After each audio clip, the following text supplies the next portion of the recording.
ओडिशा के पूर्व नौकरशाह वीके पांडियन को लेकर लंबे समय से चल रही अटकलों का बाजार खत्म हो गया है। सोमवार को पांडियन औपचारिक रूप से बीजेडी में शामिल हो गए। ओडिशा के सियासी गलियारों में उन्हें मुख्यमंत्री नवीन पटनायक का उत्तराधिकारी कहा जा रहा है। नवीन पटनायक के घर पर ही उन्हें पार्टी की सदस्यता दिलाई गई। ऐसे में सवाल ये उठ रहा है कि वीके पांडियन कौन है और नवीन पटनायक के इतने करीबी कैसे बन गए। 23 साल तक आईएएस अधिकारी रहे वीके पांडियन का जन्म तमिलनाडु में हुआ था। एग्रीकल्चर में ग्रेजुएशन और फिजियोलॉजी में पोस्ट ग्रेजुएशन के बाद पांडियन ने भारतीय प्रशासनिक सेवा की ओर कदम बढ़ा दिया। साल 2000 में उनका आईएएस में सिलेक्शन हुआ और पंजाब कैडर मिला। 2 साल बाद ही वो कैडर बदलकर ओडिशा कैडर में आ गए। कालाहांडी जिले के धर्मगढ़ के एसडीएम के तौर पर ओडिशा में पहली तैनाती मिली। साल 2005 में मयूरभंज के डीएम बने और फिर 2007 में गंजम के डीएम के तौर पर पोस्टिंग मिली। मयूरभंज और गंजम में अपने कामों के चलते पांडियन मुख्यमंत्री नवीन पटनायक की नजरों में आ गए और बहुत कम समय में उनके चहेते बन गए।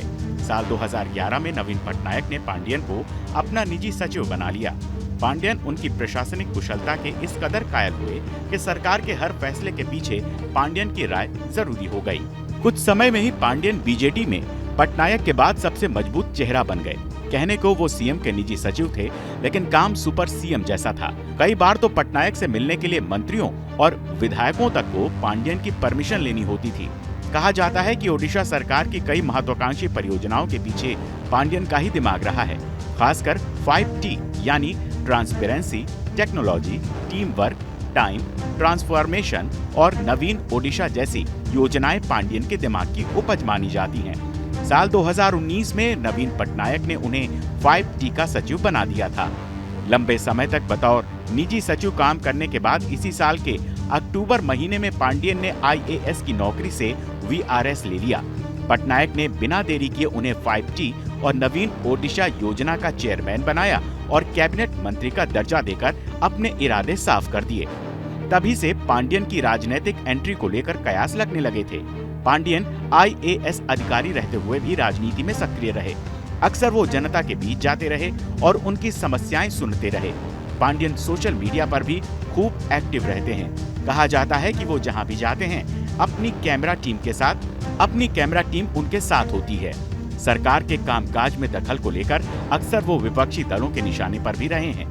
सरकारी हेलीकॉप्टर के इस्तेमाल और चुनावी रैलियों को संबोधित करने को लेकर कई बार बीजेपी और कांग्रेस के पटनायक सरकार पर सवाल उठाए थे।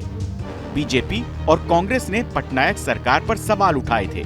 इस साल की शुरुआत में राज्य के कई जिलों का दौरा करने और जनसभाओं को संबोधित करने के बाद वो आलोचनाओं के घेरे में आ गए थे।